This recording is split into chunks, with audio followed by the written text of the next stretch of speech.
Hunt Companion. Still in it. Hunt Companion. Still in it. God, I'm trying to think. It's December still, if you're listening to this. Almost Christmas.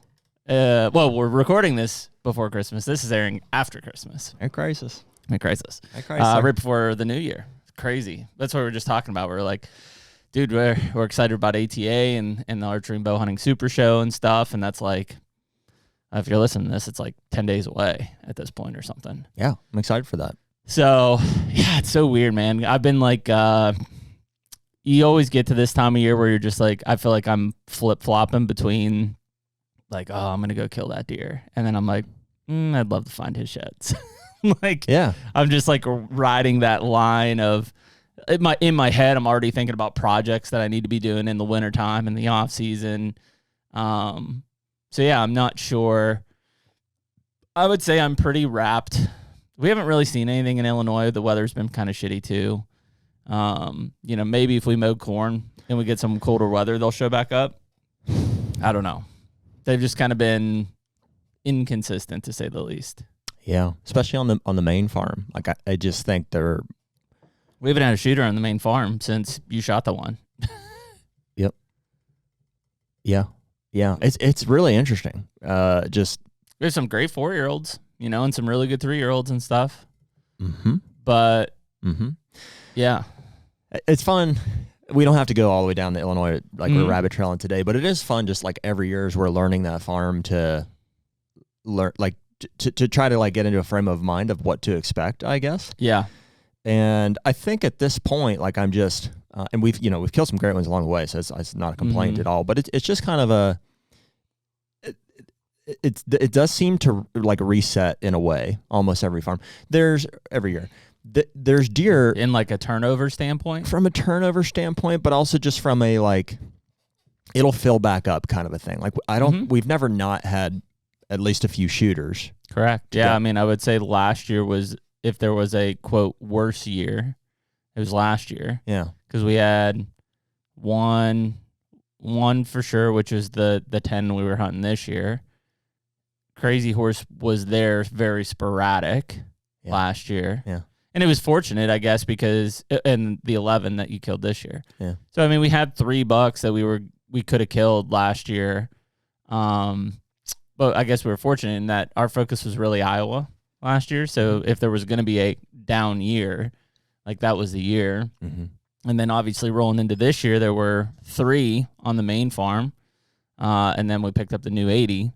So we'll never, I hope anyways, we'll never be without bucks to hunt there. But it's just kind of like, it's interesting, that 9 is now a 10. It's like, it's like, what is he doing? I mean, it's like for him to have worked off. And so it, like to reset, I mean, it's like, okay, who knows, like next year. I'm just kind of like at this point, seeing that, there's no shooters on the main farm there right now, despite all that food, which is, on one hand odd, but on the other hand, I'm like, dude, I don't know. Like they just never seem to eat late season grain on our farm for whatever reason. They've definitely been hitting the beans in that lower plot a little bit more consistent. Like there's been, a bunch of 2- and 3-year-olds, some does and stuff in there. So they're definitely hitting that more. We don't have really a camera on the bigger middle grain. Well, they are, but it's the same bucks. Oh yeah. Like, you're saying like, are we sucking in new deer? No. Doesn't seem like it. No. Yeah. Which we keep saying like, well, when that winter gets hard, and maybe. I don't know. I mean, that December was extremely difficult for them. They had a lot of snow, which, that area doesn't get much snow. They had really cold weather. And I would say that it does seem like, and this is very subjective because I would say it's probably me grouping 3-year-olds and up. It definitely seems like there are more appearances of different 3-year-olds and up on the 80 than there are on our main farm. Like, it just, and they're sporadic. It's not like, hey, these deer are here every day. But like, I was looking through the other day and I'm like, oh, that's not this 9. That's a different 9. I'm like, oh, that's not this 10. That's a different 10. So there's like, there may be 10 different bucks over 3 years old on that 80 and maybe 6 or 7 on our 145. So I think it's just in the nature of those farms. I think the 80 is connected to, more of a main vein or whatever. Of cover of timber. Mm-hmm. And it's interesting to see them now side by side and be able to compare them. I think the main farm is more isolated. Yep. In terms of like they're there or they're not kind of a thing. Mm-hmm. Which is, it's awesome to have both mm-hmm. in a small area, because it's like, there seems to always be deer that are homebodies and that we can spend time hunting on the main farm. But then there's always a chance of some wild hares. Cruisers. Yeah. Dude, some hammers too. So like on a positive reset, I'm like, man, I was looking back at pictures of that heavy 9, whatever. Mm-hmm. The one from October? Yeah. Yeah. What a hammer. Yeah. You know what I mean? And I don't think that deer got killed. I've talked to several of our neighbors since. Like, just moved. I'm fairly confident, like, we'd hear about it. Like, yeah, I would think so. There's definitely some that slide through, the fingertips of like where they go. That 10, like, even though, like, where'd the 10 go? Which 10? The old one that we've been hunting. Yeah, I don't know. Like, so last year I thought it was Crazy Horse to see. I'll be super interested to see. Next year, I'll be super interested to see if he just comes and he's just back. If he's just back out of nowhere. Yeah. So, I mean, that one wasn't there. Yeah, that heavy one. The really quick appearance of that super heavy 8-point that was there one time. And not the 8 that we thought. Yeah. Where's he? That mainframe, whatever we want to call him, 11 plus that we had in the summertime at Epstein Island a couple times. Remember? He's there a lot now. He's there a lot now on that 80. Slammer, one of our best potential 4-year-olds, I would say. Could really blow up. Yeah. The really big heavy one that Clark was hunting. Yeah. Also slammer. Yeah. So, I mean, it's like, yeah, what I think is so crazy is like that area definitely, I was looking at like the harvest statistics here over the last 5 or 10 years in that area. There's a lot of hunters in that area for the amount of deer habitat that there is. Mm-hmm. And I wouldn't say that they kill a lot of deer, but they definitely, they put damage on them, especially during the gun seasons. I just think that there's enough nooks and crannies and hedgerows and stuff that those deer just know where to go. And like, especially when they get to 4, 5, 6 years old, they're just like, I'm going to go and dig a hole here and I'm not going to leave until I need to leave and I feel comfortable leaving. So, and again, we had, this was last week, we had, a fully shed out buck. I don't know, at least a 3-year-old. Who knows what deer that was. But he was on the 80. You think so? Oh, yeah. I wasn't sure on the age. They always look bigger when they're shed out. Yeah, I just think have you ever noticed like 9 times out of 10, it's like if you don't see the antlers on a deer, you're like, oh, it's a big deer. Oh, yeah. And then somehow you'll see it later and you're like, oh, it's a doe. You need the old blockhead. Yeah. Yeah. I think that was probably a 3-year-old. And again, who knows who he was. So, yeah, I mean, it's interesting to see, like, as of right now, assuming some of the survivors, like, there's a lot of deer that are 4 or older that will be in the shooter category next year. I'm so excited to go walk the 80 to shed hunt. Yeah. I mean, just a shed hunt period. There's not as many, from this past year's, sheds that I'm like hoping to find on the main farm. I just, that heavy one that broke his G2, which I can't believe that deer broke a G2. But I'd like to find those. Yeah, that's an early G2 he broke off there. Yeah. Yeah. He's an interesting deer. Yeah. Like really. He's there a lot. He's like it looks like a dog, kind of. Like he's just like kind of short. Well, stocky. I think he kind of has the same build that your buck, your second buck had, which is like he looks like a bull, but I bet like skeletal structure wise, he's small. Interesting. Like I bet he's not a big deer. Which probably makes his, everything on his head look bigger. Maybe. Yeah. You don't know until you get him on the ground. I guess why I'm having that dog, assimilation is when I saw him running down that trail, like he just looked like a freaking German Shepherd. Just doing his thing. Yeah, just trotting down there, just like happy as could be, Yeah. So, I mean, I'd like to find those. That's the kind of time of year. Now, we've, like I said, we just came out of what I think is probably one of the toughest Decembers I remember, in the last decade from a deer standpoint in terms of cold, frequent snows, and now we're into 50. I think Christmas is going to be 60 degrees. So it's we're in that weird flip-flop time frame of weather as well. But yeah, they're just not, we're just not seeing much. The one thing I think we can agree on for whatever reason is like those deer don't give 2 shits about standing corn. Right. It's like, there's plenty of standing corn where we haven't mowed yet, and it's like it's a desert. There's no deer there. You know, and so it's like if they wanted it, like the moment we mow that down, they're all back in there. But right now they're not. I mean, there's hardly any pictures at that camera, frankly, where the two standing corn pieces are. Yeah. I mean, the lowest hanging fruit that, you know, I guess we can land on is like there's a lot of like good natural habitat. Like they don't, you know, they just don't rely on those food sources that we're planting for them as much as you'd hope in some cases, you know, which in some ways it's fine. It just is what it is. You just, you know, hunt them where they're at. But that's why they usually, you know, come out in good shape and put on good antlers, is that, you know, they can recover well with the natural habitat. It's got great nutrition and protein when they're going into it, you know, and that's soil quality linked, right? We're in one of the better soil quality areas in the United States. Sure. So, I mean, it's, you know, as you tie all of that stuff together, it's why you produce big deer. Yeah. So, I mean, that's, you know, it was, it's been years since I looked at it, and it's mainly because I don't think the Boone and Crockett record books are relevant. But when they were relevant, it was like if you looked at the map of Boone and Crockett submissions, it was directly tied to alfalfa production. Well, it's mainly because the people that are planting alfalfa are planting it in the highest quality soils. So it's really tied to highest quality soils.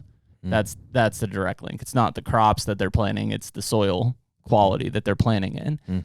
So, you know, I think that still probably holds true, you know, though the record books maybe don't show it as much anymore, but that's more of human hunter change than it is anything. But yeah, I mean, if you're in a really high quality soil area, those deer are going to produce big antlers. You know, whether it's the minerals in the soil people will talk about, whether it's just because the quality of the natural forage has higher protein, all of the above probably. Versus like if you're in the mountain and you have shit soil, like you're probably not going to produce a lot of big deer because, you know, unless they're getting supplemental protein and minerals somewhere else, they're not getting it through their natural environment. They're getting enough to maintain and do their thing, but they're never going to reach their full genetic potential that way. So, you know, I had a conversation with a couple guys from Kentucky, you know, they were all kind of spiraling at this point down the same toilet of like, man, like every good 3 or 4 year old I have died on a corn pile this year. And it's like, you know, and we had that conversation with Clint in Ohio.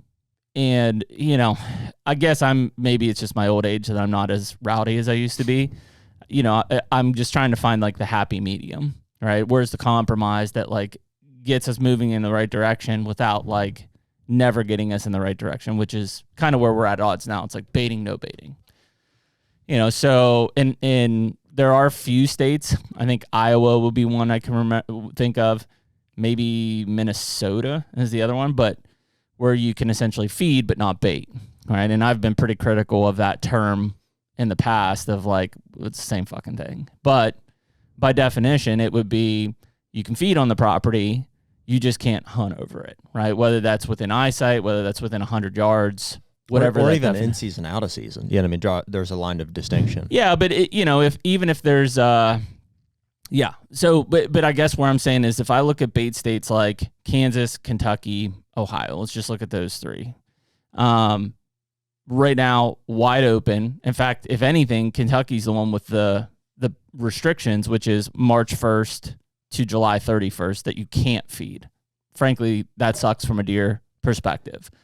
Per what we just talked about, most of those soils, especially from central Kentucky east, are not going to provide the quality of protein and minerals that those deer need. I need to feed them if they're going to reach their genetic potential. I have to supplemental feed, right? Otherwise, the natural habitat can't support them. And if I can't feed them from March 1st to July 31st, that's the entire antler growing season.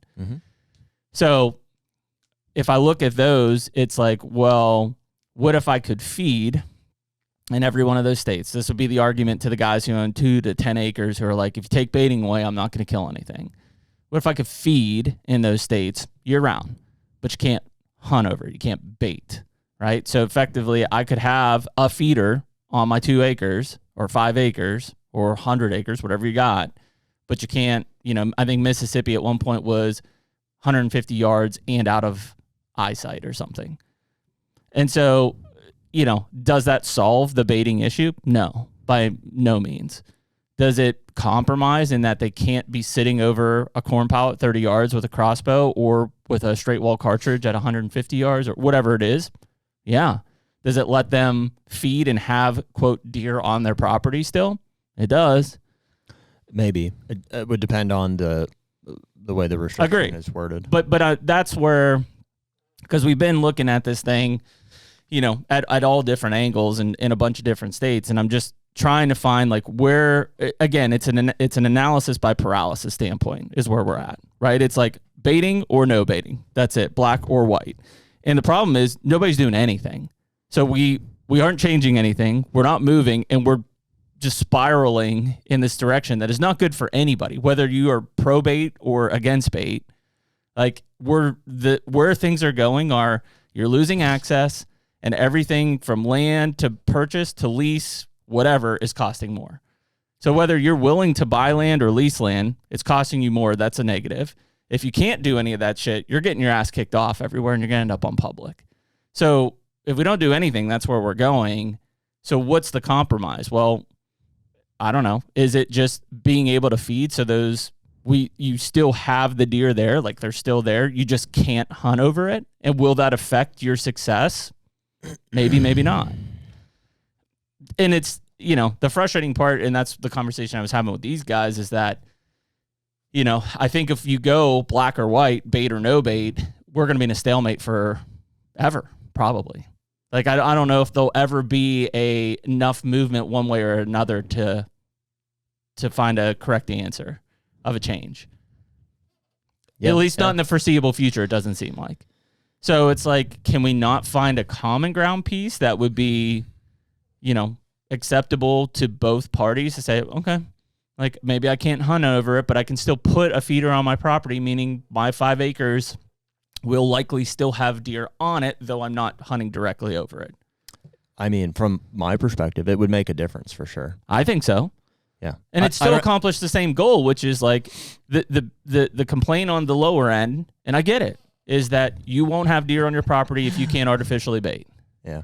You've been thinking about this since I've had a lot of conversations with people on it. I didn't expect to get here this quick. Well, but mainly from, and maybe we'll save it for the main podcast, but mainly from like the Kentucky guys I was talking to. So it wasn't, we had this conversation with Clinton, Ohio, which is a podcast, I think it's about to air here soon. And, here's a whole different state that generated literally the same discussion that we just had. I mean, yeah, dude, bait's bait. Bait's bait. That's what I'm saying. And so, again, the older, wiser me is saying, okay, I would have been completely flagging the ground. Here's the line in the sand. It's either black or white, yes or no bait. Now I'm like, okay, well, what's the compromise? Like, is there a way to remove the baiting and hunting over bait aspect while still enabling these people to have deer on their property? And I think that is the answer. And it's not a hard change at all. Neither is just getting rid of it. It's not. That one I think you're going to get more resistance to. I mean, we saw Clint's numbers. It's whatever, 60-40. Like, people still are like, no, I need bait. You're gonna get a similar resistance to that, and it's tougher to define. Like, that's my issue with states that do that currently. Like, I mean, I think you mentioned Iowa, and I don't know how all of these are worded. I don't know how per se. Can you feed? Because I don't remember who. Can you feed during this? You have to be able to, because Winky used to do it. You definitely can. You can be feeding during the season. You just can't hunt over it. Something like that. So the over it wording is very important. It's like that part of it needs to be extremely clear. Is it within eyesight? Is it a certain number of yardage? Is it on the same parcel or not? Like, how you define that is everything. Well, not to put them on a pedestal, but we typically are saying, like, look at all the shit that Iowa's doing right. They're doing that, and they don't have a problem. Well, yeah, and that's where I'm agreeing with you. There's a big difference between having feed or bait on a piece of property that you're hunting versus hunting over it. Yes. Yeah, there's a big difference. Well, that's what I'm saying. And I think that maybe some of the people who are pro bait originally would be opposed to it because they think we're taking away their ability to, feed, essentially. But we're not. We're just changing the definition of what you can and can't do over it, which, again, is a compromise on both ends. I'm still allowing you to feed on your 2 acres, which I think is not correct. At the same time, you're not going to hunt directly over it, which is the compromise. So I don't know. Yeah. What do you think? We don't have to wrap it down whole. We did already. So what do you think it should be? Like how far? It would be a distance, right? Like the eyesight thing is. Well, the eyesight thing's important because of gun season. Yeah. Because that's important because of the gun season. It's impossible to enforce though. Like you could literally say there's a big tree between me and I can't see it. No, it's pretty clear. I'd have to look at how Mississippi did it, and I think unfortunately they've changed it after they did it for 10 years or so. But I believe theirs was 150 yards, which obviously for any bow, crossbow, immediately out of range, right? Yeah. You would hope. 150? Yeah. Yeah. And then theirs was like also out of line of sight. Mm-hmm. So effectively, maybe there are 3 or 4 oak trees that are blocking your feeder around a dog leg. And you could easily, with a gun, pick off deer that are going to it as long as you can't see it. That's fine. That's legal per the definition. Again, to your point, it's however that's laid out. But I think that, number one, that makes it a lot tougher. It doesn't change the fact that deer will or will not be on your property because of the bait pile. I also don't think that it's going to change harvest statistics. I think people will kill as many, if not more, and maybe less selectively than they would without it.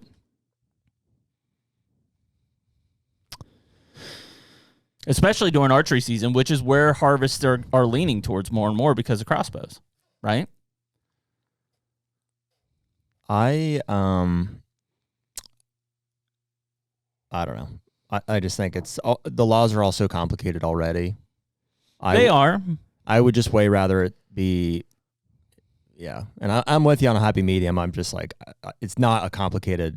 It's just, will you or won't you? Yeah, and the answer now is won't. The easiest would be, and if you want to do it like Iowa, then fine. It makes sense to do it that way. As long as I understand the way that it's worded, is you can't bait during the season on properties that you're hunting. And I would define on the properties as within the parcel boundaries. Interesting.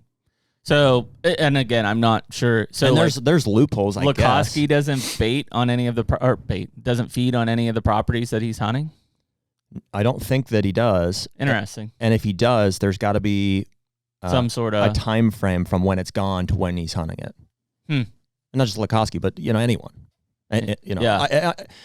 All these guys that we know that you would say are essentially raising deer, or your Lukoskis, your Bomars, they're all feeding, your Winkies and stuff. Yeah, they're all. I don't know if Winky still is or not. I know he did on the old farms. But he didn't feed. He wasn't feed. He was just like he put corn out to survey it basically and be like, yep, they're there or they're not. Yeah. So, and those were on farms that he planned on hunting. Absolutely. And I think his warden told him essentially as soon as it's gone, like, you can hunt. You're good to go. Yep, that's what I remember. Yeah.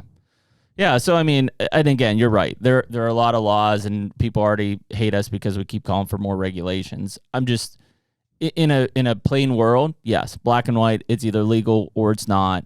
Right now, it is in those states, and we're spiraling. That's what I posed the question essentially to this group. It's kind of this just like Kentucky deer hunters group. I was like, would you classify your season this year as great or not great? Like, that's the only answers you have. There's not good. It's not okay. It's like, was it a great season or was it not great? Mm-hmm. And I would say if they killed a buck, they classified it as great. Mm-hmm. If they didn't kill a buck, I'd say they classified it as not great. And I didn't actually do a poll, so I don't know what the numbers were and stuff.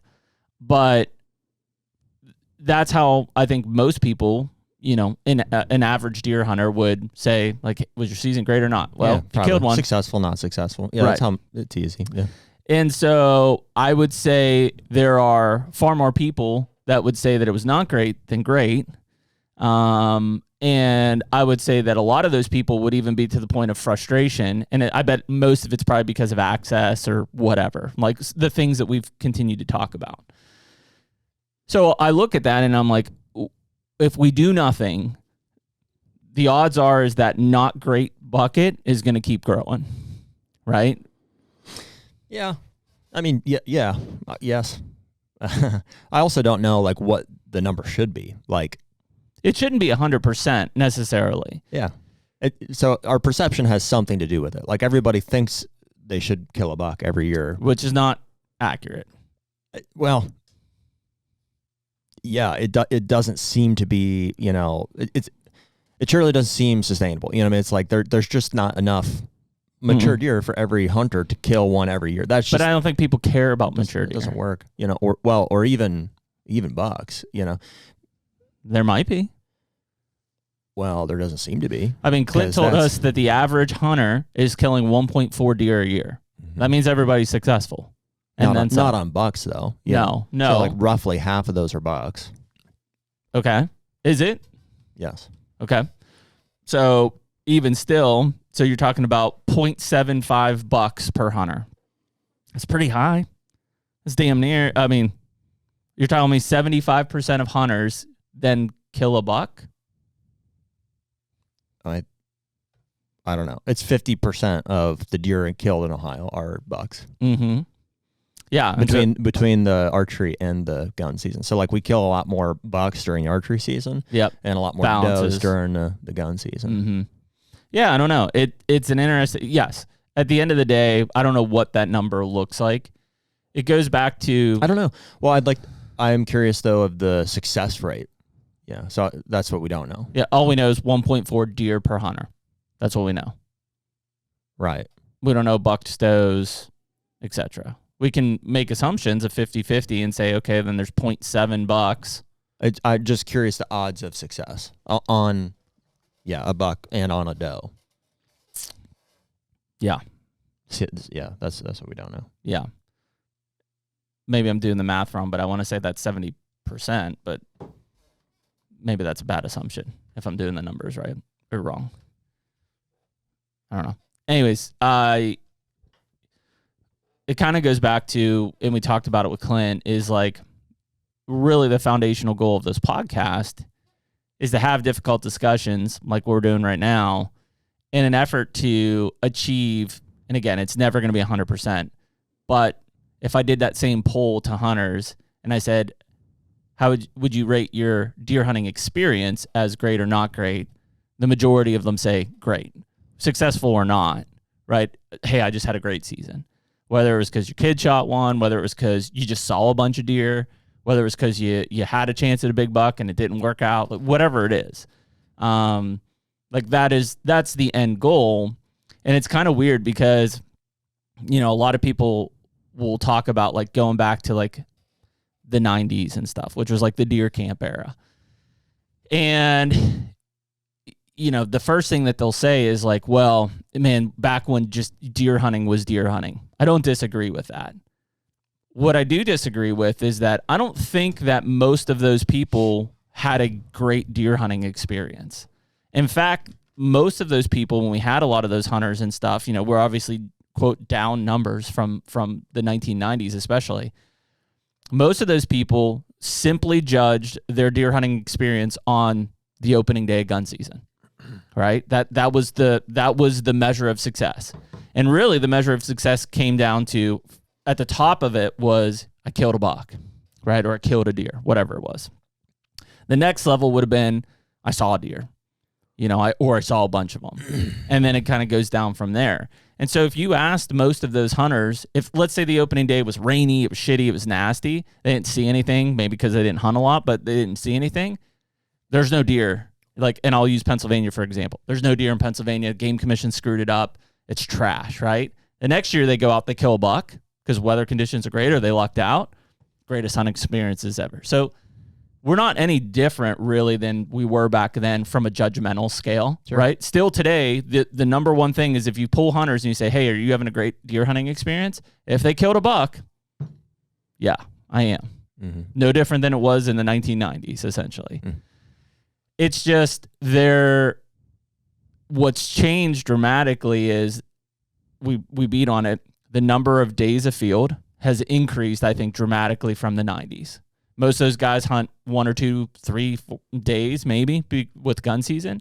Hunting 7, 8, 9, 10 at this point, I would assume. Yeah.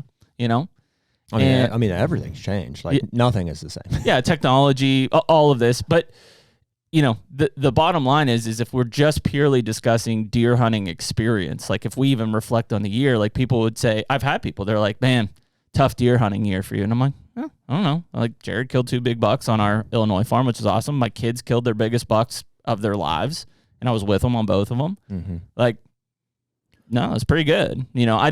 I'm not in the bucket. Most people don't necessarily have to be in the bucket. It would have been great if I also, maybe my success or the rate I would have put it is higher than I put it now, but like still successful in its own right. It's just what we have to figure out, and to your point, is like not everybody can be happy, meaning not everybody can probably kill a buck.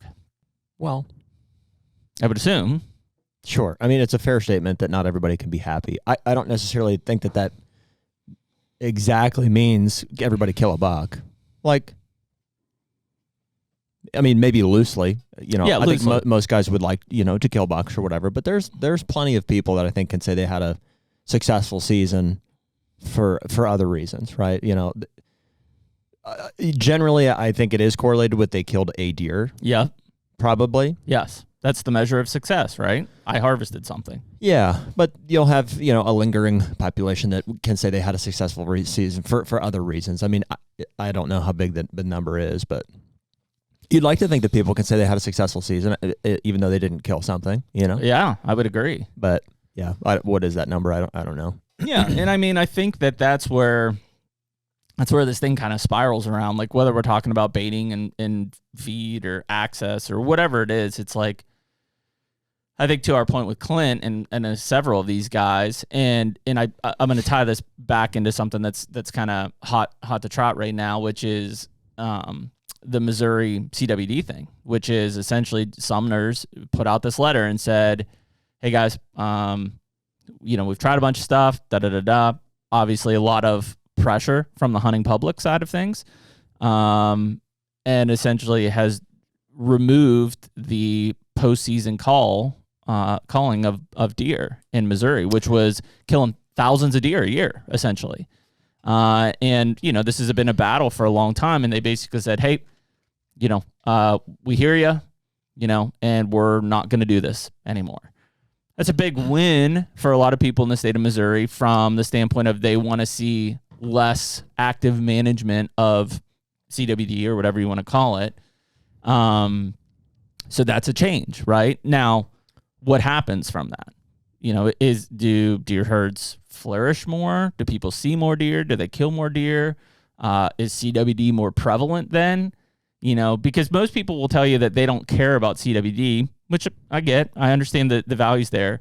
I also think that those same people, if they killed a deer and it was tested positive for CWD, wouldn't eat it. No, I wouldn't eat it. So that, to me, that in lies the threat of CWD. Whether you believe, I've said it before, like I think CWD is a 20+ year threat thing. Like, is it imminent? No. Next 20 years? Maybe, based on what I've seen in some of these other states from data. But regardless of where you stand on it, what it is a threat is I think a lot of your hunters would not consume CWD positive deer. And if 50% of your deer have CWD, I think you start losing hunters at a rapid rate. Yeah. Because they're like, I go out because I want to kill a deer to eat it, and I'm not going to eat a deer with that. Mm-hmm. I mean, dude, I think just like reflecting back on the experience, I think that most people would probably say that, or could say that they had a good season if, there was no overwhelming negatives and they were in, a huntable population of deer on property they could access. They're like, if anybody could look back and be like, yeah, I went to my spot. It's a great spot. I saw some deer I would have shot.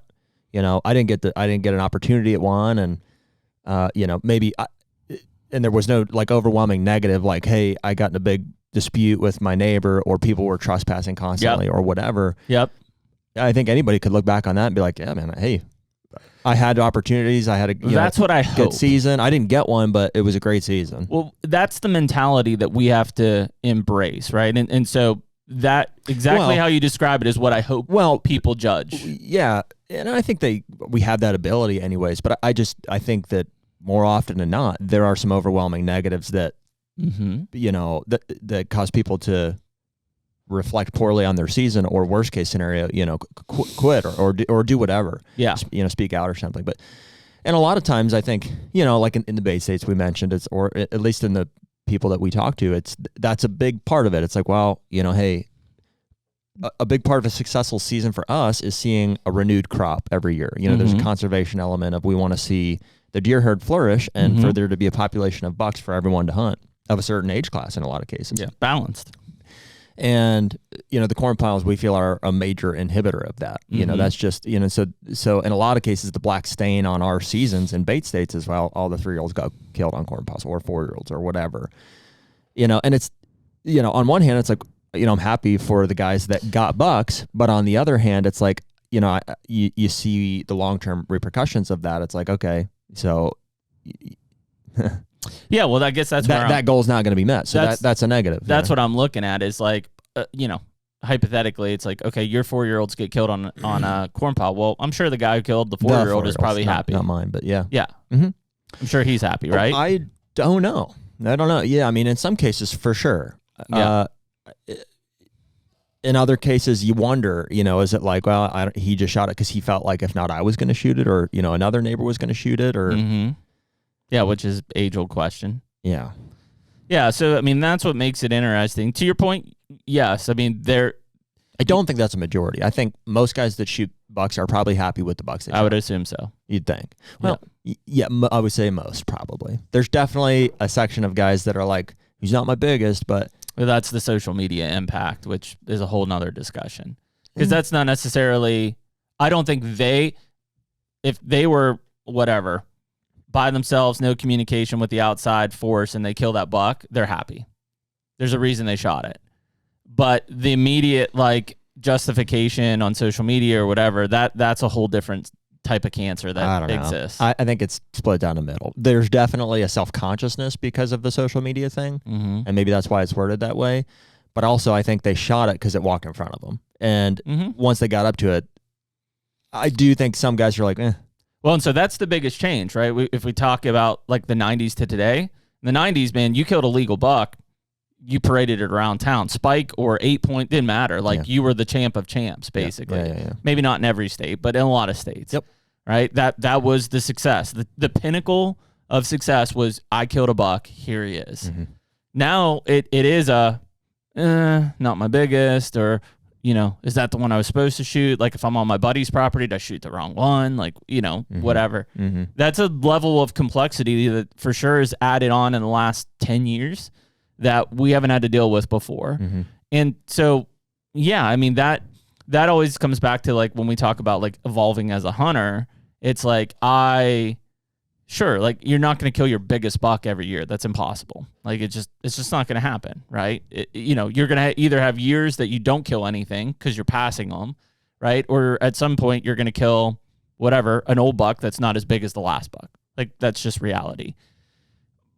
But when you get into these mindsets of, like, just killing bucks, and then the immediate reaction is like, oh, I'm not sure. That I think affects what should be the top of the pyramid of success or excitement or great season is killing a buck. Now all of a sudden gets drugged down after the buck's been killed, because now you're like, well, I wasn't my biggest, or, you know, are they going to be mad at me, or should I shot this thing, or whatever. It's no different than when you talk about going to Travs and are like, hey, did you kill that on a corn pile? Well, the small one, you know.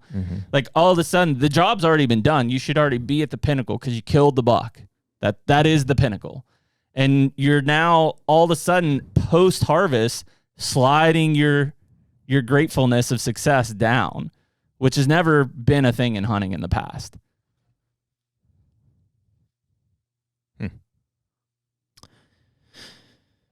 Yeah. I mean, I don't know. Like, it's never been a thing in the past. Like, guys have never been disappointed with what they shot. I mean, I don't know. I'm sure it's always been there. Like, there's I mean, increasingly so the more we know of it, because, you know, what I think caused that, even just the ability even to is, I mean, it's always been possible just because of sightings. Like, you can see a deer and then later on shoot a smaller deer and be like, well, it's not the big one I saw, but, you know, whatever. So, but now that's escalated times 100 because of just trail cameras. Like, we have just seeing. We have an inventory. Like, most people know what's out there. And so now any deer you shoot that's not the biggest one you have a picture of is like, you have the potential to be like, he's not the biggest one. But which is fine. Dude, there also, though, is a difference between, like, not every deer you kill is going to be the pinnacle of deer hunting. Like, or even of your career. You know, and see, I'm just at the point where I guess that's true for me too, but like honestly, every one that I've killed, like each one has been like, it's funny. Skalma asks me, he's like, which one is your favorite? Like which, you know, and I'll like show him the room of, you know, deer that I've killed in the last couple of years or whatever. He's like, which one like means the most to you? And I'm like, dude, I can't answer it. I don't. Really? No. I'm like, they all, interesting. Everyone like has a unique story and way that I got to it. And also, like, and I'm not patting myself on the back here, none of them that I don't know if ever, but like at least recently have it been like, oh, I shouldn't have shot it, or it wasn't the one. Like, right. They're always the one. Yeah. They're always the one. And that's, I mean, it's just frankly discipline and hard work. So like, I just think other guys, and it's not pure discipline. Like, you know, and it's not like it's handed over to me either. Like I work really hard to get the time in the field, and I really put an effort to make sure that I'm targeting certain deer kind of thing. And I'm not saying everybody should do that, but I think a majority of guys maybe know of a big deer or something, and they're hunting in a general area, and then they just shoot a deer because they get excited or whatever. They're not, it's not as important. Doesn't matter as much to them that they kill that deer. And so they kill it, and then, dude, you can observe people's reactions, you know, all the time. Just watch any TV show. They're like, oh yeah, here it is. Here it is. Blah, blah, blah. Yeah. And it's checking a box. There's a big difference between what most people experience when they kill a deer and what guys like us experience when we kill the biggest deer that we're after, that we've done all these things to accomplish and stuff. Like every time it's the pinnacle for me, dude. Every one of those 3 deer that I shot this year, I'm like, frickin', this is it, man. This is like, that's as good as it gets. It's interesting that you can't, I mean, is it because you think, like, do you think that you would devalue the other deer if you said like, this is my best deer, quote unquote? What do you mean? So like you said, you can't tell me like what your best deer is. And I'm not talking about like score. I'm just saying like your best deer. Because for me, it's easy. It's that one over your shoulder. Really? That deer on my shoulder, bar none, best deer, not bit highest scoring deer. But where it was, Pennsylvania in the mountains, how I went in and hang and bang, you know, and sat through a massive cold front storm, nasty, and pulled the shot off. And then you and Garrett came out, and like everything about that hunt, I'm like, you know, and frankly, the other one over your shoulder could rival that just because of like how that all went down. But that one, Garrett didn't come out for this one. That was just me. Really? Yeah, Garrett came out for the small one. Oh, he came out for that one behind you. Yeah. Yeah. I thought he was there too. No, it was just me, and then the landowner came. Scott came with one of his other guys. Yeah. So that's my favorite, and like that could rival it. And I'm sure there's others that I'm like, yeah. And it's not that I like. Well, and those are all the right reasons. You know what I mean? It's like it does happen to be a high scoring deer, like for the area and stuff. And he's a mature buck, and that's definitely part of it. Right. Yeah. 100% is like, dude, if that was a 2-year-old or whatever, just based on where you were at the time, and it wouldn't have been that same experience. So no, it'd been great, but it wouldn't have been. So the size and age of the deer is a big plays a huge factor, but all those other factors, undeniably. And so what I'm saying is like, all the deer that I've killed, as far back as I can remember, have been not all high scoring, but mature deer. And really that's what I'm after, like as an age class. I'd like for them also to be high scoring. That'd be great.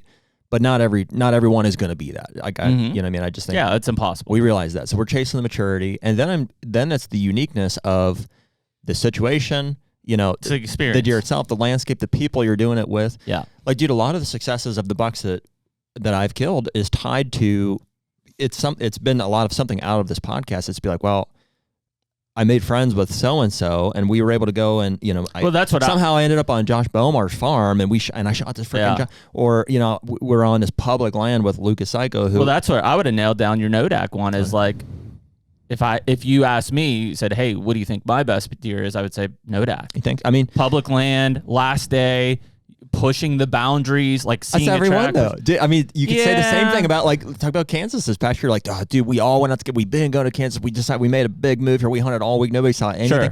Public like not public land, but hang and bang back in this timber knob shot of freaking Illinois, the 11 point. It's like, dude, we bought a farm. Like, in 3 years. I get that. It is almost every one of them for me. Dude, Kamikaze's like, I passed this deer last year during the gun season. We found one of his sheds, you know. But we bought a new farm and it landed up over there and like got this access to do every one. And so that's why it's been a long time since you've seen me. I've never said like, well, he's not the biggest. Yeah. Or he's not the one I was after. He is every time. Yep. And I'm not saying that it will be that for everybody. Like, dude, I do you fear a letdown at some point? No. You don't fear a letdown? No. Because you have confidence you won't have a letdown, or you just know that it's gonna come and you know how to handle it. It's gonna come. Yeah. Yeah, it'll happen. Like, I'm not above a mistake either. Like, I could shoot a deer someday that is not the deer I thought it was. Sure.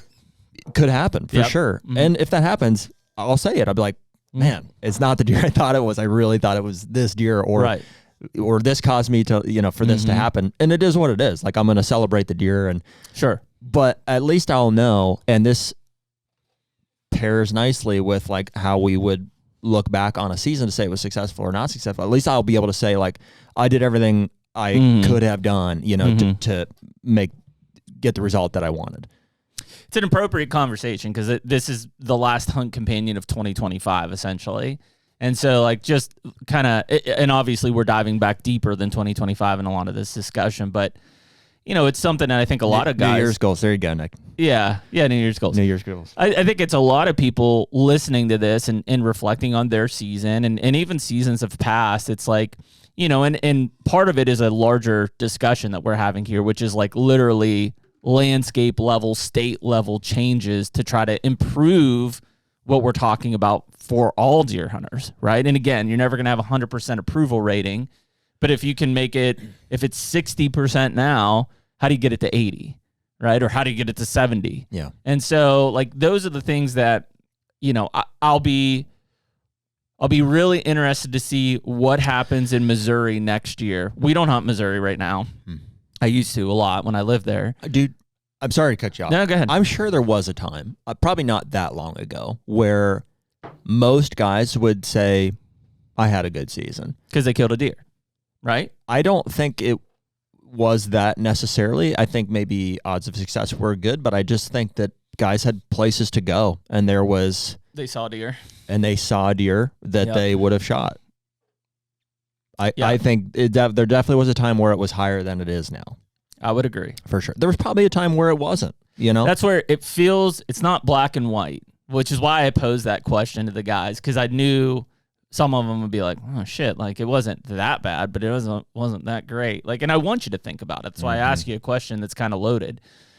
But it definitely, it's not as clear as it was. I do think that, at that time, there were definitely people that were more excited because they killed a deer than the people who didn't. Yeah. But I think, to your point, there were more people who would have said, yeah, great season. We had fun. It was a blast. Versus the people who said, really bad season. The bar is definitely higher now, which is... It's blended, too, because it's like, okay, we could dive deeper. And it's like, okay, did you kill a deer? Did you kill a buck? Did you kill a big buck? Like, and those things, they were a factor back then, but they weren't. Again, it was more clear. It was like, did you kill a deer? Did you kill a buck? That was it. I don't even remember the last time. It was funny. Like, I watched old videos because we were doing this project for Safari Club International the other day. So I was watching through our old hunting film, which is why a lot of this came up. And like, my uncle was like, my dad in, I think it was 93, one of the first years I was at camp, was like, which was the year you were born, right? 93? Mm-hmm. That's funny. Yeah, this is my first year at deer camp. And he's like, yeah, Jerry Flynn killed this giant 8-point. It's a 2-year-old, which for the time was like, it was one of the biggest deer that the camp had ever killed, right? In the mountains of Pennsylvania type of thing. Yep. Whatever, 15-inch wide, 8-point, who knows? Yeah. 100 inches. Monster. But that was the description. And it was like, for the next several years of deer camp videos, a lot of the interviews with my dad were like, hey, think you're going to kill a giant like you did that one year? And so it was like that terminology was thrown around at like that side, which those deer weren't very common. 96% of the deer we killed were 1.5-year-old bucks. So like you didn't see many 2 or 3-year-old deer getting killed. And so I think that's why it was very simple of like, did you have a great season? Did you kill a deer? Did you kill a buck? Yeah. End of story.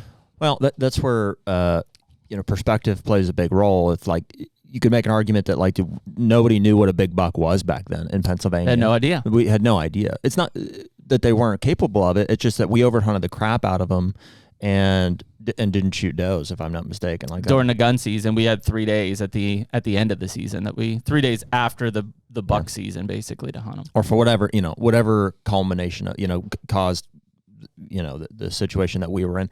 So, but like you and I have been fortunate to go to some areas like in the Midwest where, and everybody at this point has seen like what is possible, whether it's due to like environmental circumstances or just management.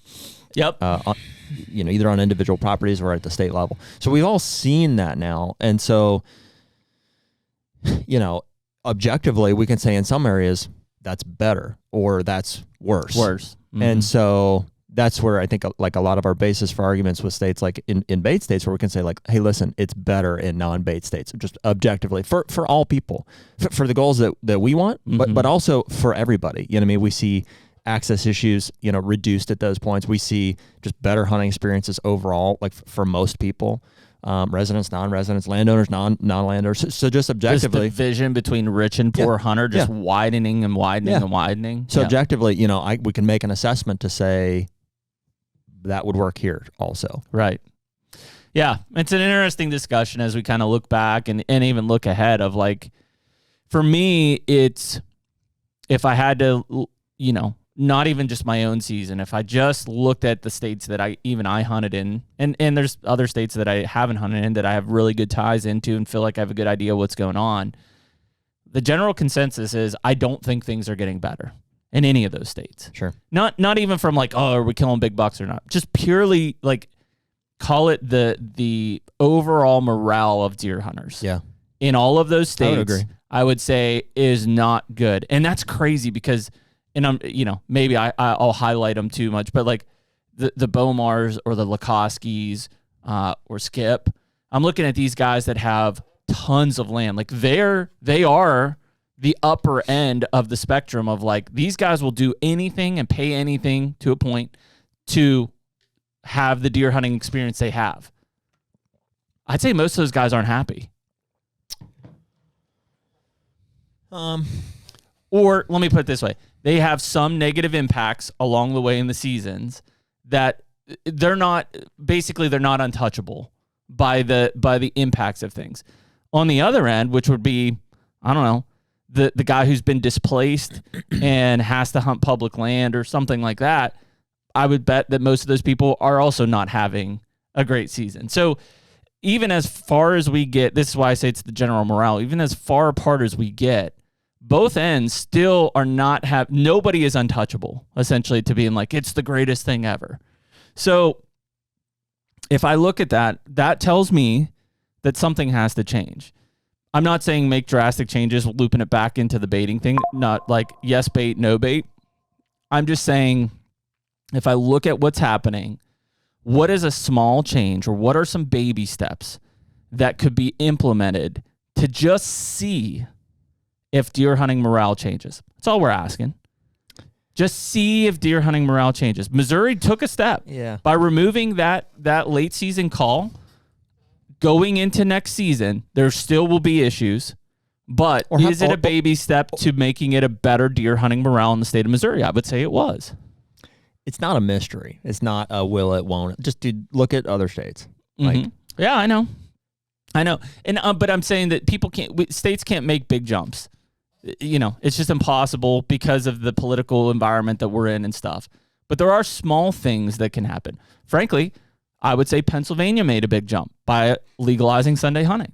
If in 2026 they make all the Sundays open, it will be a better deer hunting morale than it had been previously.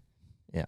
Which, I mean, no offense, but it's retarded that we think that's a big change. I get it. But it was, and it was a step in the right direction. So That's the dumbest. It is. Thing. Oh, dude, it's so. It would be this easy. It would be this easy if I was whatever could have had some power. Wave the wand.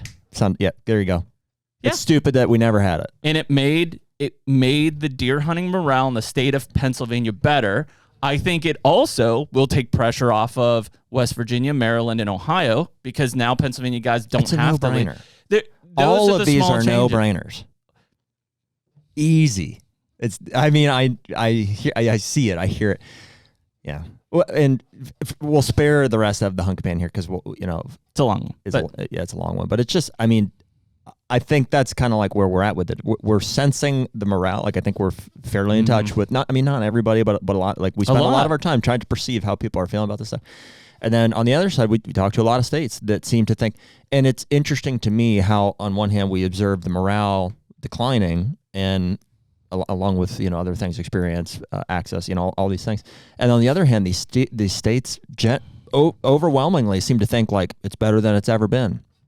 I'm like, all right, well, something's missing here. The numbers might be right. The numbers of of 3.5-year-olds being killed, the number of deer being killed per hunter, whatever it is, maybe those are better than they've ever been. Mm-hmm. The deer hunting morale, which is a very subjective thing to measure, surveys are a great way to do it, but it's a very subjective thing, is not better than it's ever been. Right. It's probably worse than it's ever been. Yeah. And without positive change or any change, maybe you do something and 30% of the people are like, wow, that made my experience so much better. 70% of the people say, nah, it made it worse. Okay, go back and redo it again.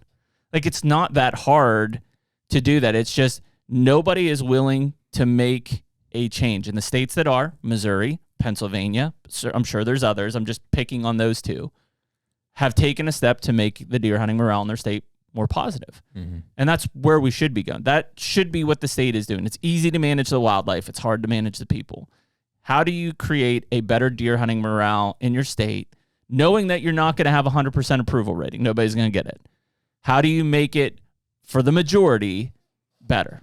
And that's all you have to look at. And maybe it's not a 1-year thing. Maybe it's a 3-year thing, or maybe it's over time. But yeah, I think that we have to acknowledge that. We have to have that discussion with people, and there's enough people out there listening to this that are like, yep, I get it. So I'd love, for your state, what do you think would change? Like that, I would love to hear that. Like, what do you think would make, even if it's a small change, like, hey, if we did this, it would be better. I don't, not from like a place of ego, but it's not like there's a winner or a loser either, but it's like, we've had a lot of those guys on, from most states now at this point, and talked about it. I can't recall ever after one of those conversations, or what I should say is like after all, if not most, if not all of those conversations, I felt like they all were like they knew we were right, even though they don't want to, like maybe in some cases want to admit it, or it's like everything was addressed, and I never felt like. Again, it wasn't like a win-lose thing, but I was like, we're not page. Wrong at the end of this one here. I was like, they know, but just for some reason they can't or won't or are not willing to. Well, most of them aren't decision makers. That's why. A lot of them are. Some. At least some. Some of them are. Yeah. And I was like, they know. They get it.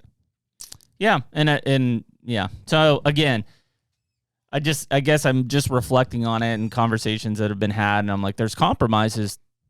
We don't have to take the giant leap. We can make a compromise, and it's still progress. And for whatever reason, dude, the crossbow, those aren't even happening. Crossbow one, we'll end it here. Okay. We'll end it here. But the crossbow one was like, dude, and if anybody with a brain can look at that and be like, holy freaking airball! Like we screwed up. Yeah.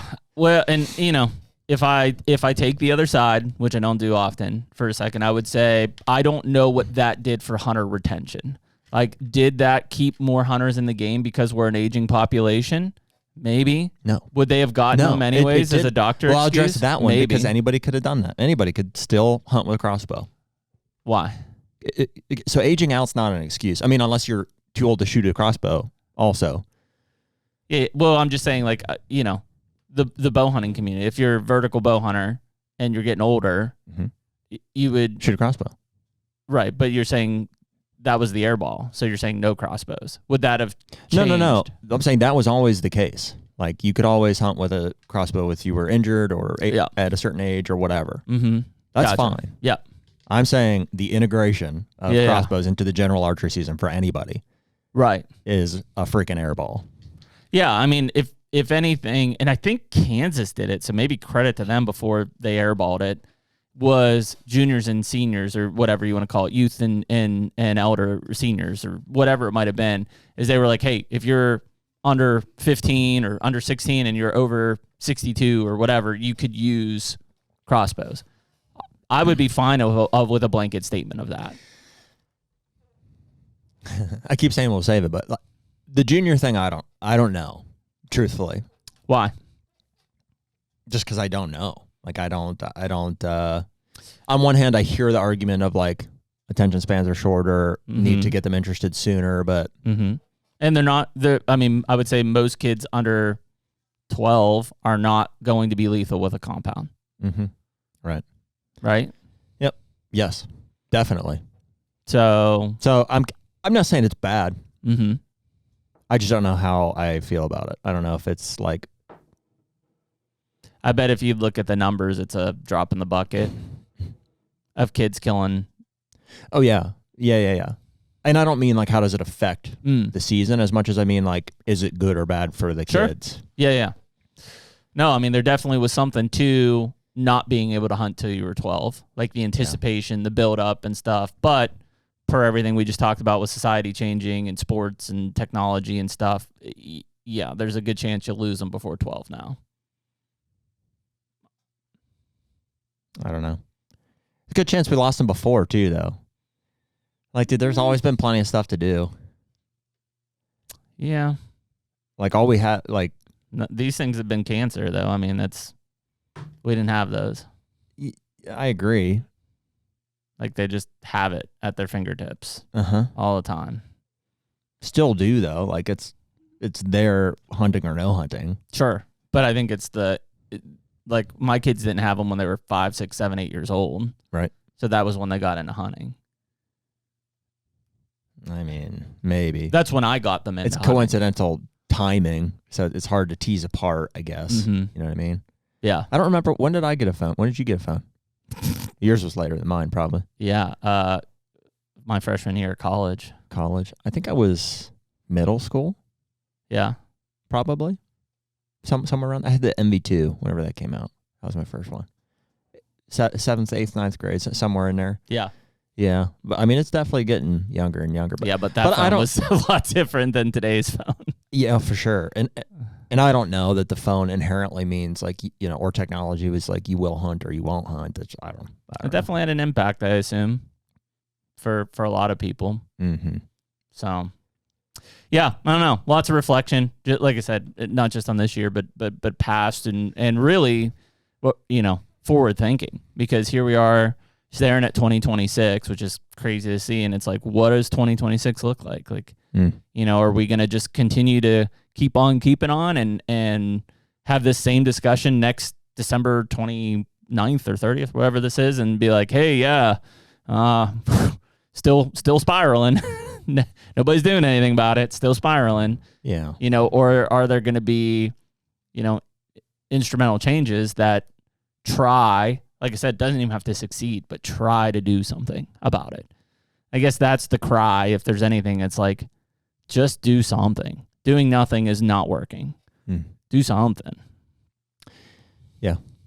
Yeah. You'd love to see it get to a place where, yeah, at least a majority of people can say, I had a good season.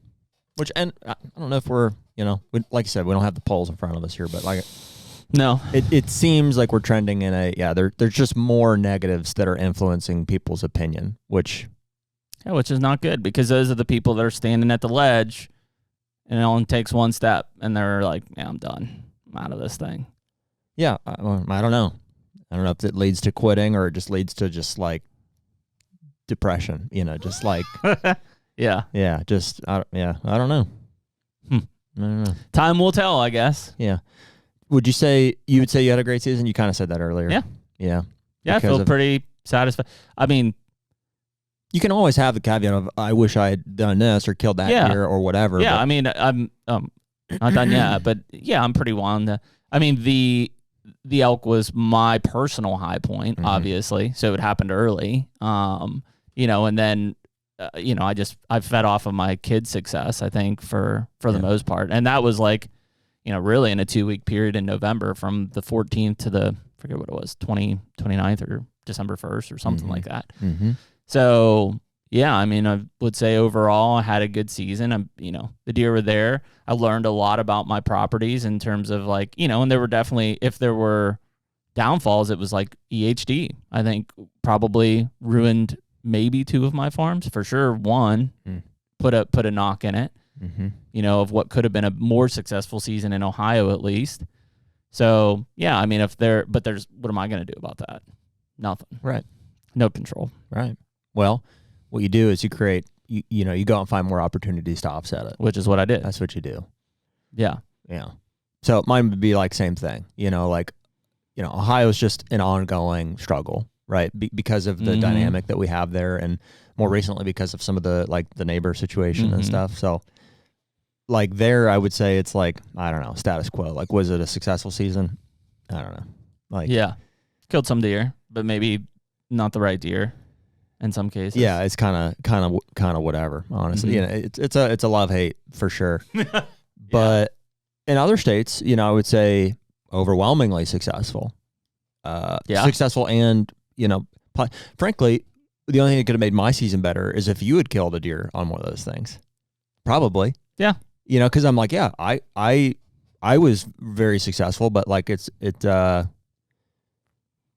you know, I'm impacted by your success too. So I want you to kill deer. So I would say that's the only thing that I would have, and not just you. I would love for Dad to have killed a buck in Ohio or anywhere. Still time. Yeah, still time. Yeah.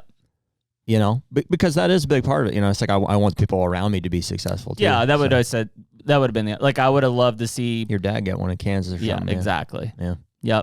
Yep. And to the EHD in Ohio, that took away a lot of the opportunities he had in Ohio too, because we just didn't hunt that farm hardly at all because of that. Yeah. So, yeah, always things that you can go back and you're like, man, I wish we had this or this was better. But no, overall, feel good about it. Looking, you know, got a couple more weeks here to try to wrap it up. Probably Kentucky's my only big focus, I would say. And, you know, beyond that, it's just looking at what's the effort next year.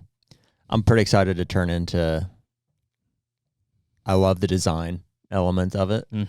So I'm excited about like, okay, so, you know, what are all these plots and stuff? What are the spring projects especially going to look like here this coming year? We got some of those Genesis drills coming this year. I know, that's going to be awesome. Really stoked about. Just have a lot more control. Yeah. Yeah, be good. Cool. Long one. Reflection of the year. Happy New Year coming up. And we appreciate everyone's support for the entire 2025 year. And we will see you in 2026. Hunt Companion. Take me